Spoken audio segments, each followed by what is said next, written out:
우리 민선이가 40분 하기로 했는데 이게 지금 한 1시간 20분을 해가지고 잘 이렇게 오버되지 않게 제가 잘 줄여서 한번 해보겠습니다. 또 저 파일까지 안 읽혀져가지고 뭐 그냥 그러란가 보다 생각해볼게요. 지난 시간 세월을 생각을 해보면 굉장히 혼란스러웠을 때가 몇 번 있죠. 광우병 때 보면은 사실 너무 혼란스러웠습니다. 국민들의 90%가 다 이제 난리 났다고 할 정도로 그랬었는데, 이거 PDF 파일로 열어줄래? RPDF로? 또 세월호 사건에서도 보면 굉장히 그러더니 최근에는 탄핵 정국에서 아주 시끄럽습니다.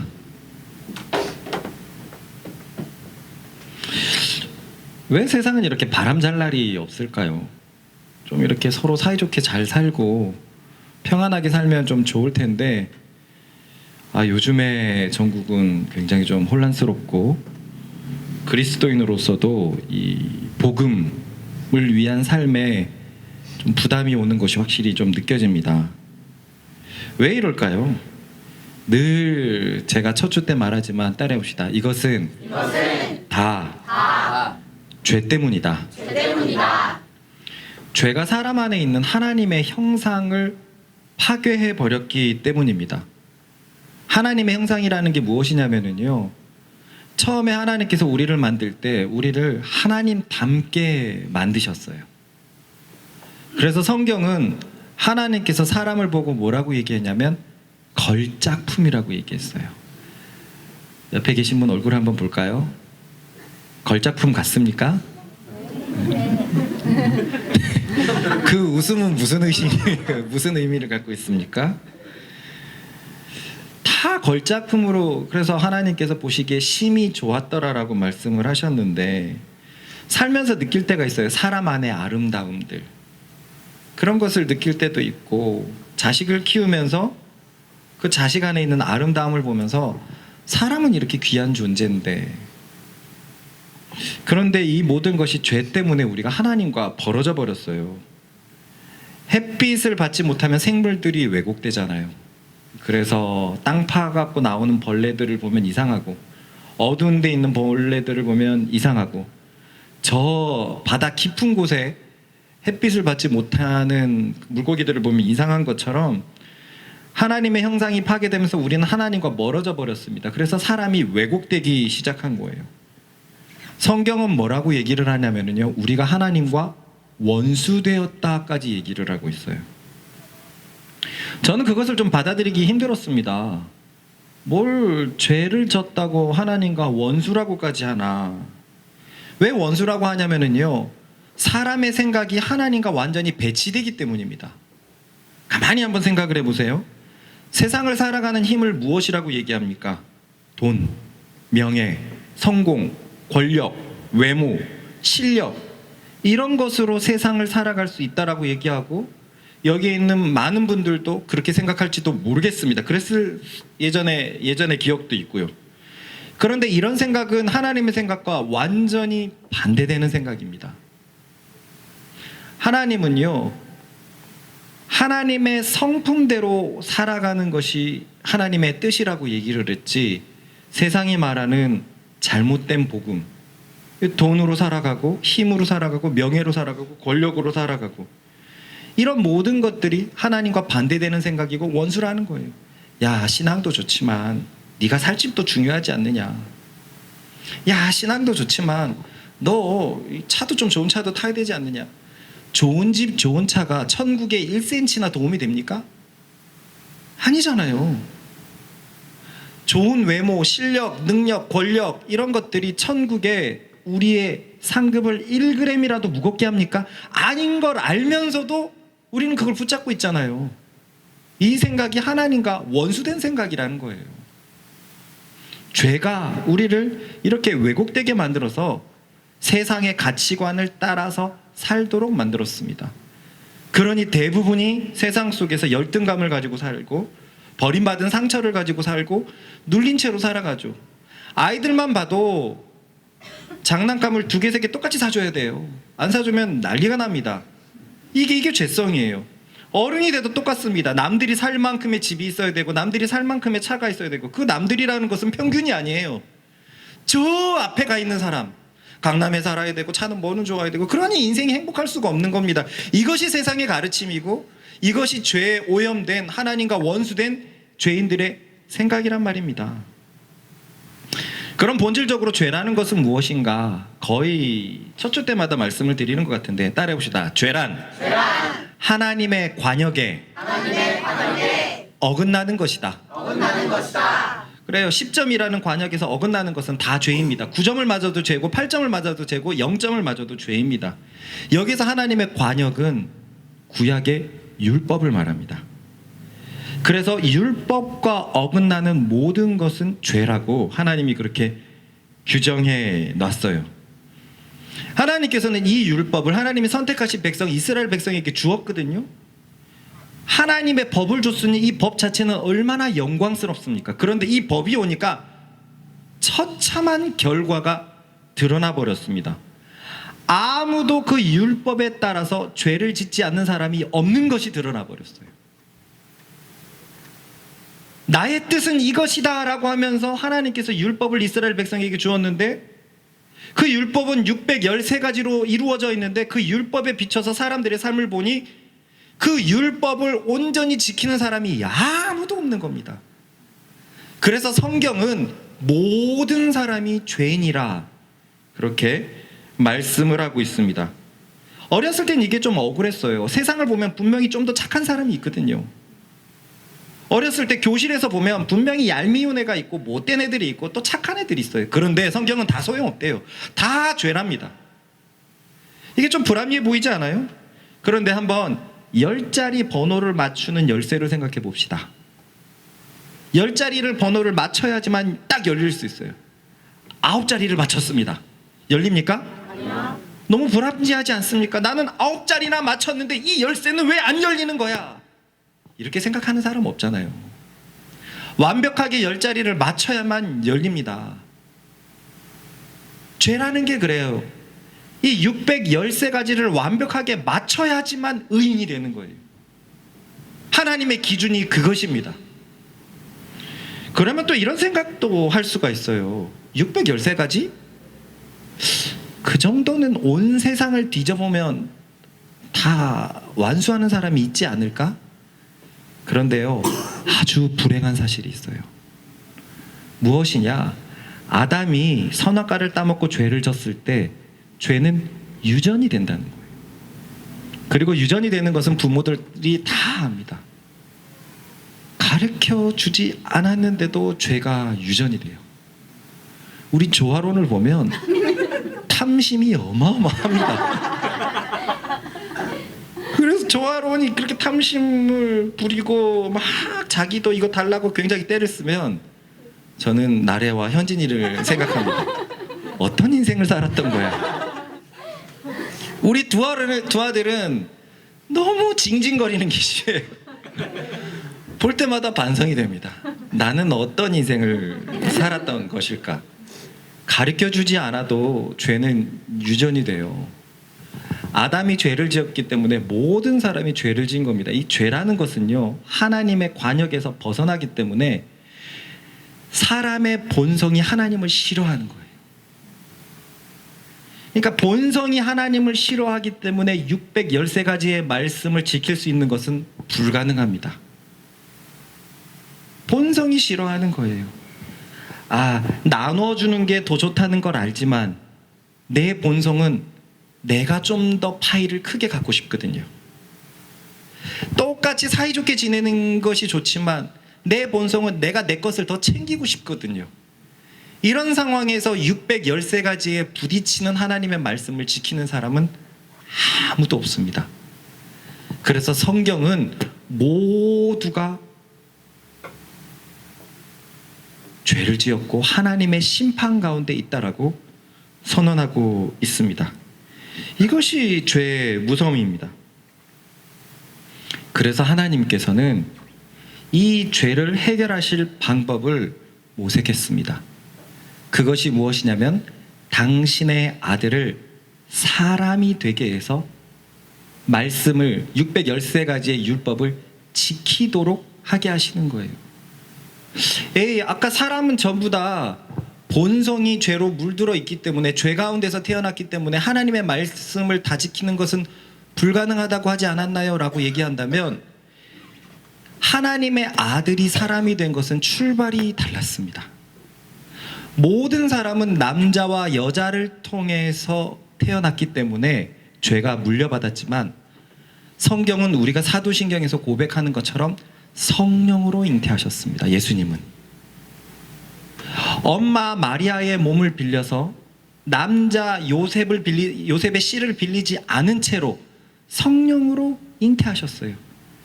그렇기 때문에 사람으로 태어났지만 예수님은 죄를 좋아하지 않았습니다. 모든 사람은 죄를 좋아하고 내 물건을 더 챙기고 내가 더 먹고 싶고, 아기들을 보면 그렇지만 예수님은 그런 죄를 본성을 가지지 않고 태어났어요. 그리고는 철저하게 하나님의 말씀을 순종하면서 사셨습니다. 그런데 그 예수님을 사단이 가만히 두지 않은 거예요. 사단은 원래 천사였습니다. 그런데 하나님께서 한 천사를 너무나 아름답게 만들어 놨는데, 이 천사가 그만 자신의 아름다움에 취해버렸어요. 그래서 하나님과 대적하고 타락해 버렸습니다. 그리고는 하늘에서 쫓겨났어요. 그렇게 되니까 이 사단은 이를 갈고 있는 겁니다. 하나님의 완전한 원수가 되어서 이를 갈고 있는데, 어느 날 보니 하나님의 아들이, 예수가 사람으로 오는 거예요. 자기보다 약한 존재로 오니까 사단은 기회다 싶어가지고 그 예수를 어떻게든 죽이려고 했습니다. 왜냐하면요, 죄라는 것은 사단이 만들어놨고 죄값은 죽음이기 때문에 그 예수를 죽인다는 것은 자신의 권세 아래에 둔다는 의미를 가지고 있어요. 자신의 권세 아래에 두려고 한 거예요. 그래서 사람들을 이용해가지고 마침내 하나님의 아들을 우리가 잘 아는 대로 십자가에 못 박아 죽였습니다. 자신의 권세 아래에 둔 것이죠. 그런데 여기서 사단의 너무나 큰 패착이 있었습니다. 예수님을 죽어서, 그래서 성경에 우리가 사도신경에서 본 것처럼 지옥에 내려가셨지만, 예수님은 죄 없이 죽었기 때문에 지옥의 권세가 예수님을 어떻게 할 수 없었습니다. 모든 사람은 자기 죄 때문에 죽게 되어 있거든요. 죄의 값이 죽음이에요. 하나님은 우리를 죽도록 만들지 않았습니다. 사단이 하나님에게 거역을 했고 아담과 하와를 꼬셔서 죄를 지게 했고, 그래서 죽음이 나타났어요.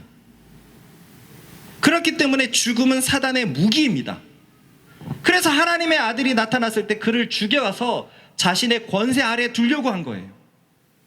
지옥의 권세 아래 두려고 한 겁니다. 그런데 문제는 예수님께서 지옥으로 내려오셨는데 사단이 예수님을 어떻게 할 수 있는 권세가 없어요. 왜냐?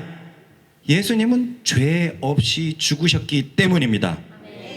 모든 사람들이 죄를 가지고 죽어서 지옥에 갔는데, 그런데 한 사람만 죄가 없이 지옥에 등장을 하니 지옥의 권세가 그를 어떻게 할 수가 없었던 거예요. 그래서 하나님께서는 합법적으로 예수님을 되살리셨습니다.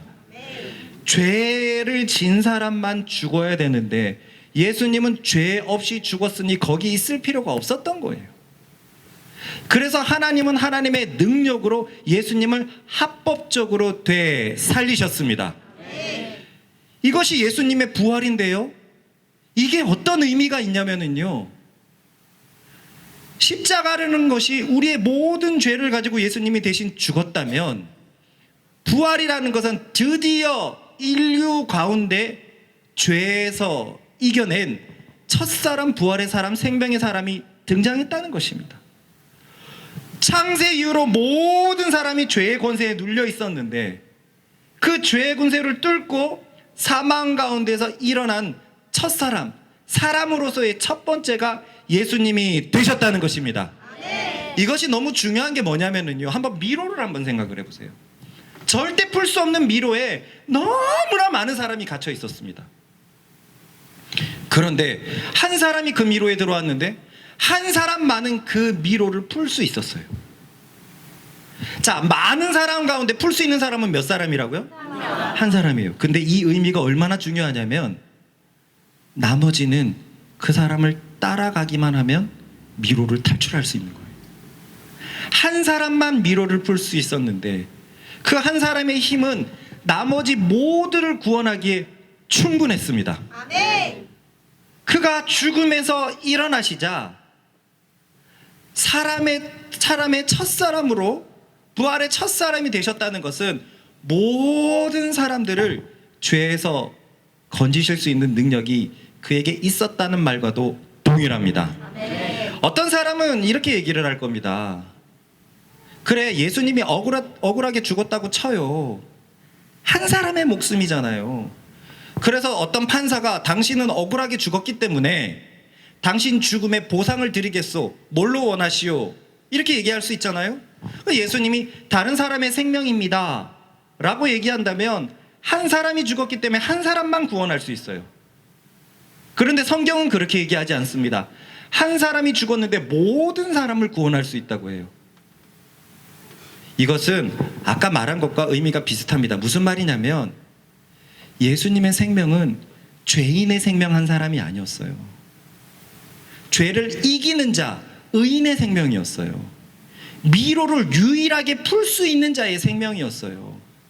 여러분, 생명이 다 똑같다고 하지만 똑같지 않습니다. 가만히 한번 생각을 해보세요. 이 중에서 미로를 풀 수 있는 한 사람이 있다면 그 사람의 생명은 다른 사람의 생명보다 소중합니다. 어떤 말인지 아시겠죠? 네. 이 사람이 죽으면 모두 죽지만 이 사람이 살면 나머지가 모두가 살기 때문에 그래요. 그래서 세상에서도 똑같이 그렇게 보상을 합니다. 그 사람의 가치에 따라서 보상을 해요. 예수님은 죄를 짓지 않은 죄를 이기는 의인의 생명을 뿌리셨습니다. 그렇기 때문에 죄인의 모든 생명을 구원해도 남는 생명의 가치가 예수님에게 있었습니다. 그분만이 인류가 풀지 못하는 미로를, 죄의 미로를 풀 수 있는 분이었기 때문에 그분의 생명의 가치는 죄인 한 사람의 가치가 아니었다는 거예요.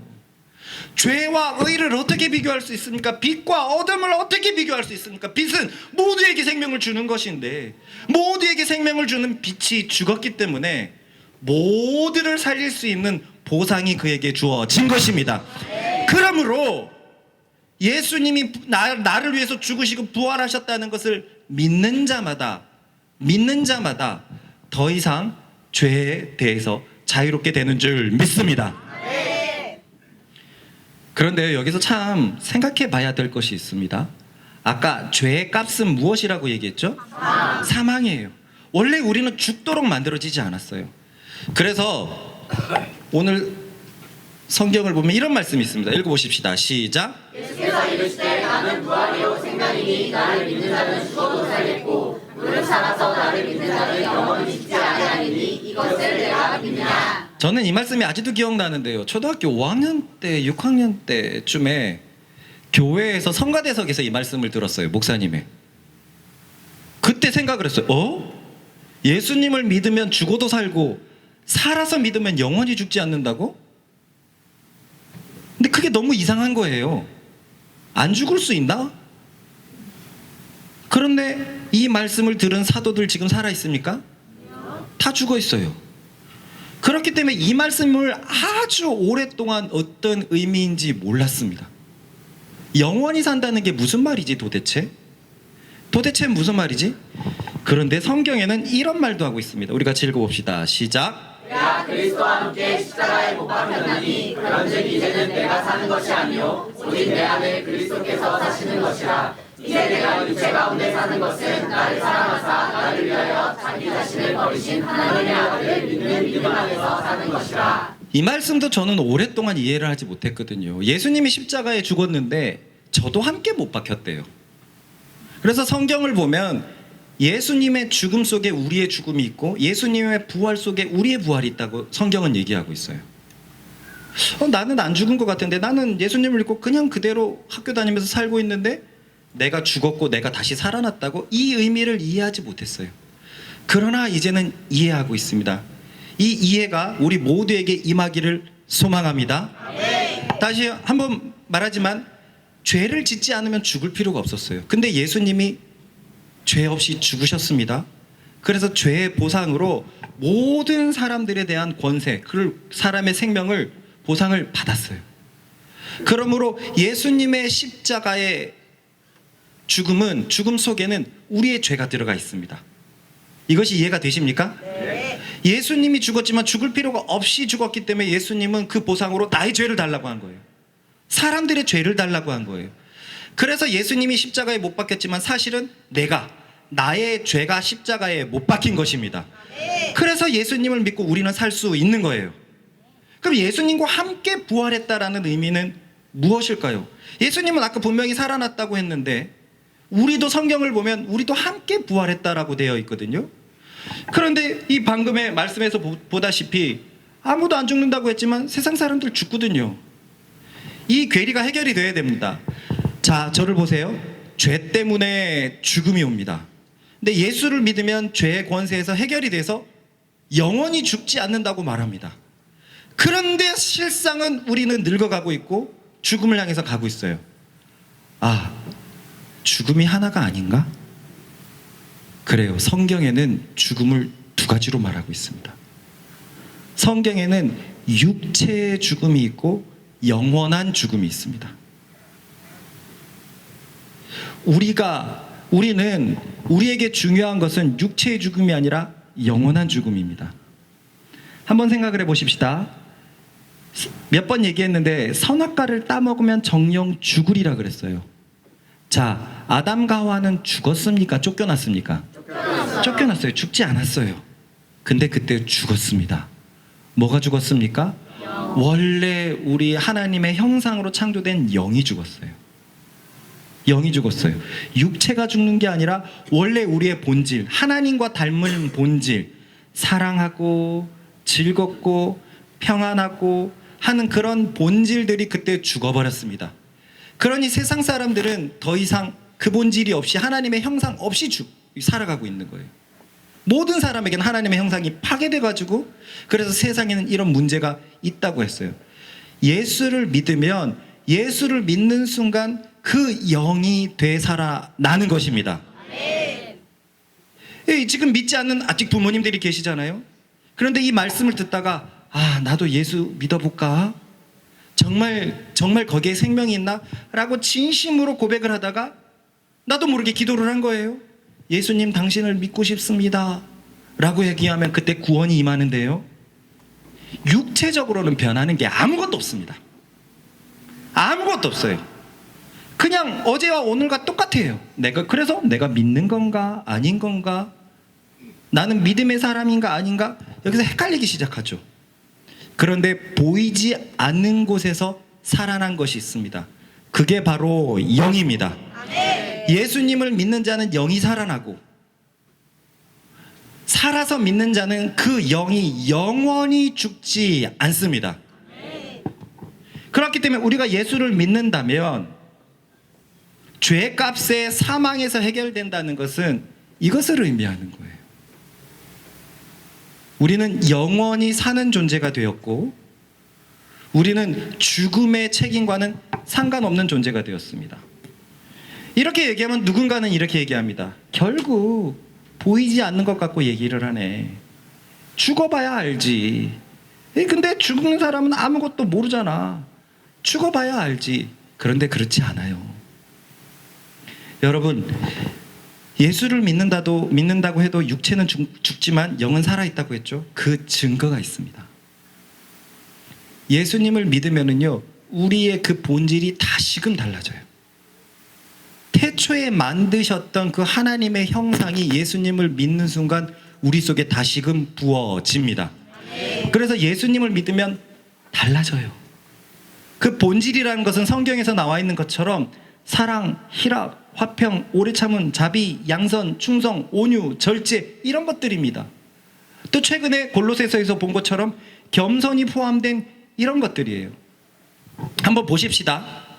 예수 믿기 전에는 내 것이 우선시 되었었어요. 결국은 내가 최고였습니다. 세상의 윤리와 도덕이 나를 변화시키지 못했어요.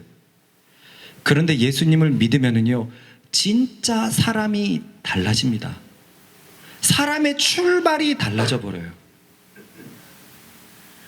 사랑의 사람이 되고, 희락의 사람이 되고, 화평의 사람, 온유의 사람, 인내의 사람, 이런 사람이 되는 거예요. 자, 이렇게까지 한번 얘기해 볼게요. 예수님을 믿지 않으면 결국 부모님도 안 보여요. 결국 자기가 최고예요. 그래서 세상에서 보면 부모님과 자식이 사이좋게 계속 나이를 먹는 가정은 많이 보이지 않아요. 왜냐하면 우리는 그런 본질이 아니기 때문입니다. 결국은 이기적이고 자기밖에 없는 거예요. 결국은 이기적으로 자기밖에 없어서 부모도 안 보이는 거죠. 근데 예수 믿는 사람은 본질이 바뀌어버립니다. 사랑의 사람이 돼버립니다. 기쁨의 사람이 되고 평안의 사람이 되고 부모님이 나에게 헌신했던 것이 진짜 새로워집니다. 예수 믿는 사람은 부모님과 잘 지내고 싶어요. 예수 믿는 사람은 일터에서도 충성하고 싶어요.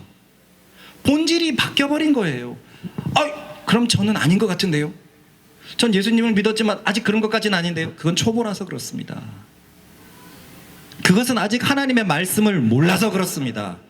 그러나 진정한 하나님의 사람은 그렇지 않습니다. 진정한 하나님의 사람은 완전히 본질이 달라져서 정말 그렇게 살아가게 되어 있습니다. 여기에서 느낄 수 있어요. 예수님이 부활하셨을 때 나도 부활했구나. 예수님이 부활하셨을 때 그 부활의 증거들이 내 속에도 있구나. 이런 사람에게는 어떤 것이 따르냐면 그 유명한 말씀이 따라옵니다. 따라해봅시다. 의와 평강과 희락. 예수 믿기 전에는요, 도대체 내 남편은 요거밖에 못 보러 오고, 도대체 나에게 물려줄 유산도 없고, 도대체 동창회 나가는 것이 창피하고, 도대체 내 자식 새끼는 무엇을 위해서 사는지도 모르겠고. 세상 사람들이 이렇지 않습니까? 세상 사람들이 이렇지 않아요? 그러나 예수 믿으면 관점이 완전히 달라져요. 여러분, 여기에 한번 젊은 청년들을 한번 보십시다. 이 중에서 명품 때문에 고민하는 청년들이 어디 있습니까? 이 중에서 좋은 집 때문에 고민하는 청년들이 어디 있습니까? 여자들이 그 흔한 그 명품백 들려고 고민하는 사람들이 어디 있습니까? 현진이 같은 친구한테 그래요. 아내한테 명품백 하나 사줘야지. 우리 아내는 그거 정말 좋아하지 않아. 진짜 여자를 몰라서 그래. 현진이가 똑바로 얘기해줘야 돼. 그리스도인을 몰라서 그래. 여러분, 참는 게 아니에요. 사람의 가치가 요만한 백으로 결정된다는 게 얼마나 웃깁니까? 남자들은 어떻습니까? 시계. 보지도 않는 시계. 보지도 않는 시계. 저도 아내가 결혼할 때 100만 원짜리 시계를 사준 게 있는데 그거보다 요 2만 원짜리 중고 스마트워치가 훨씬 편해가지고 요거 끼고 다니거든요. 근데 이게 안 되잖아요. 세상 사람들은 좋은 차 있어야 되잖아요. 자랑할 만한 좋은 차 있어야 되잖아요. 한강뷰가 있는 집이 있어야 되잖아요. 예수 믿는 사람은 안 그렇다니까요. 안 그렇고 싶은 게 아니라 출발이 달라집니다. 그러므로 믿음이 자라면서 발견할 수 있어요. 내가 왜 이러지? 예전에 그렇게 그런 걸 좋아했던 사람인데. 이 현진이란 친구, 아까 묵상했던 이 친구가 원래 그런 친구였거든요.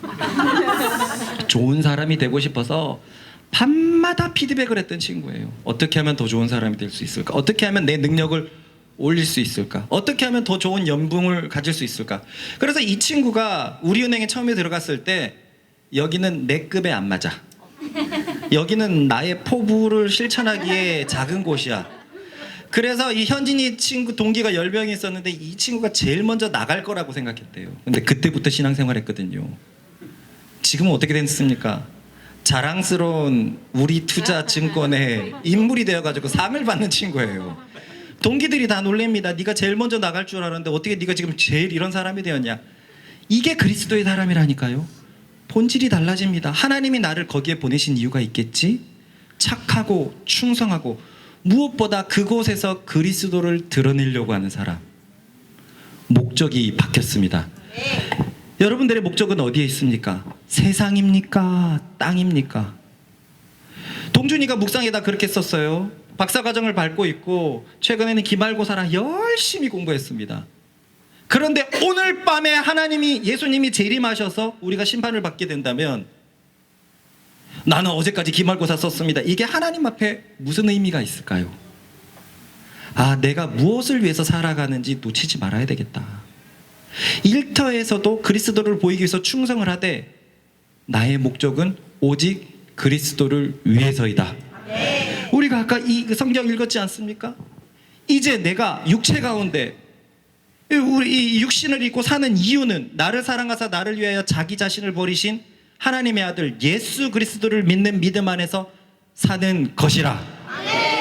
이것이 예수님을 참으로 믿는 사람들이 속에서부터 올라오는 생각이에요. 믿고 싶은 게 아니라 믿어진 상태입니다. 변화되고 싶은 게 아니라 변화된 상태예요. 그러나 교회 다니면서도 여전히 이 세상 풍속을 따르면 뭐가 있어야 되고, 그래도 뭐가 있어야 되고, 그래도 너는 뭘 해야 되고, 그래도 뭘 해야 되고, 이게 결국 사람들을 망치는 거잖아요. 이게 결국 우리를 만족스럽게 못하는 거잖아요. 하나님은 우리 모두가 만족스러운 존재라고 얘기하는데 끊임없이 비교하면서 우리의 불만족을 드러내니 어디서 행복할 수 있습니까? 그런데 예수 믿는 사람은 다르다니까요.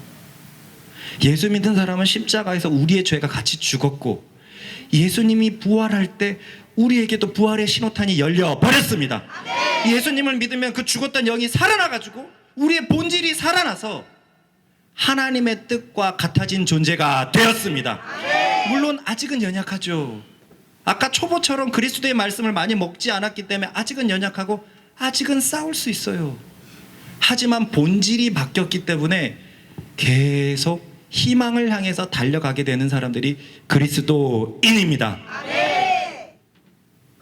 한 6, 7년 전에 연희가 우리에게 흔히 있는 행복이 누군가에게는 흔하지 않는 일이라는 걸 6, 7년 전에 연희가 그랬거든요. 우리는 지금 너무 행복한데 세상을 보면 이게 행복하지 않은데 이게 얼마나 큰 특권인가. 확신하건대 그때보다 지금이 몇 배나 더 행복해졌습니다. 맞습니까? 네. 맞습니까? 네. 지금 올해가 다 가고 있어요. 그리고 이번 주에 다음 해가 되잖아요. 다음 해에 대해서 소망을 갖고 살아가십니까? 저도 이제는 한국 나이로 몇이 되지? 48인가 9이 되거든요. 그리고 여기서도 40대를 이제 향해서 가요. 누가 40대가 되고 50대가 되는데 희망이 있습니까?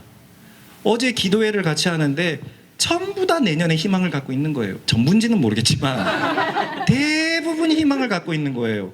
우리는 교회라서 아까 이슈 1번이 말씀이라고 한 것이 아닙니다. 수십 년 동안 신앙생활을 했는데 그 말씀의 위대함을 올해 정말로 많이 느꼈거든요. 그래서 올해를 통과하면서 우리 교인들이 정말 깊어졌어요. 그렇게 되니 과연 내년에는 우리가 어떤 말씀의 사람이 될까? 우린 도대체 어떤 신앙인이 될까라고 하는 기대와 희망이 생겼습니다.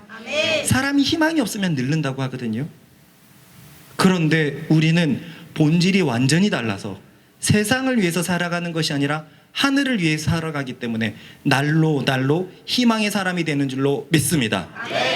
하나님께서 구약에서 말했거든요. 너희를 향한 나의 생각은 재앙이 아니라 생명과 희망이라.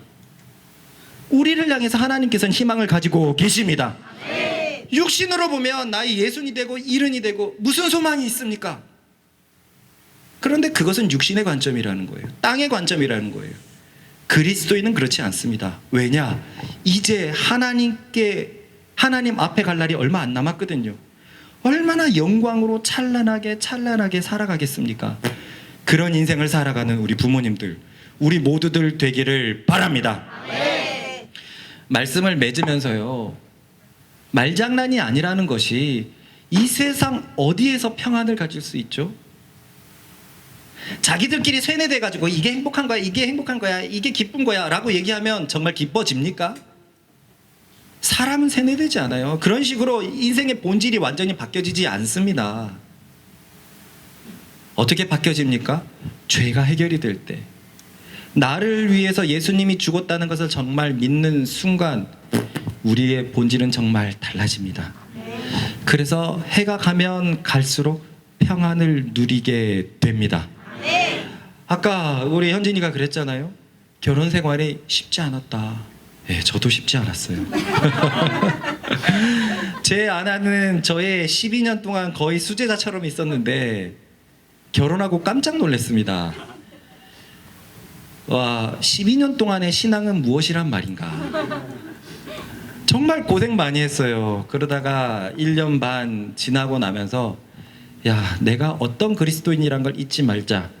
아내에게 내가 어떤 신앙을 갖고 있다는 것을 잊지 말자. 내가 어떤 그리스도인이라는 걸 잊지 말자라고 해서 꼼짝도 않고 믿음을 잘 지켰습니다. 그랬더니 아내가 따라오기 시작을 했어요. 그리고는 정말로 행복하게 살아갑니다. 우리 어머님한테 명절이나 그럴 때마다 문자를 보내는데 한 번도 거짓으로 보낸 적이 없어요. 정말로 행복하고 계속 행복해지고 있습니다. 이게 그리스도인들의 특질입니다. 아멘. 정말 평안할 수 있고 정말로 기쁠 수 있는 것. 이 목자 부부 따라 나머지 부부가 한 번씩 작은 위기들이 있었는데 우리는 이제 걱정하지 않습니다. 왜냐하면 우리는 다른 사람이 됐기 때문에 그렇습니다.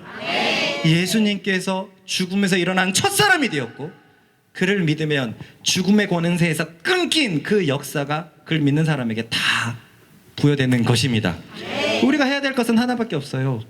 죄의 미로를 예수님이 풀어내셨으니까 그 예수님을 따라가면 됩니다.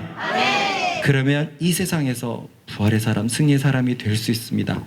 아무리 세상이 혼란스러워도 건드릴 수 없는 사람, 세상이 감당할 수 없는 믿음의 사람이 될 수 있습니다. 저는 우리 부모님과 우리 자식들과 우리가 그렇게 아름다운 하나님의 믿음의 3대가 되어서 살아가기를 바랍니다.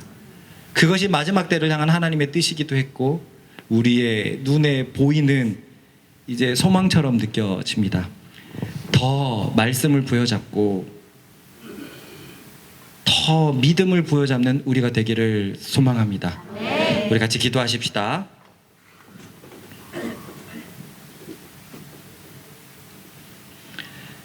그리스도인은 완전히 다른 사람이다라는 것에 대해서 얼만큼 동의가 있습니까? 아, 나는 진짜 달라졌나? 라는 생각이 듭니까? 그렇다면 믿음을 점검해 보십시오. 나는 그리스도를 얼만큼 믿고 있는가?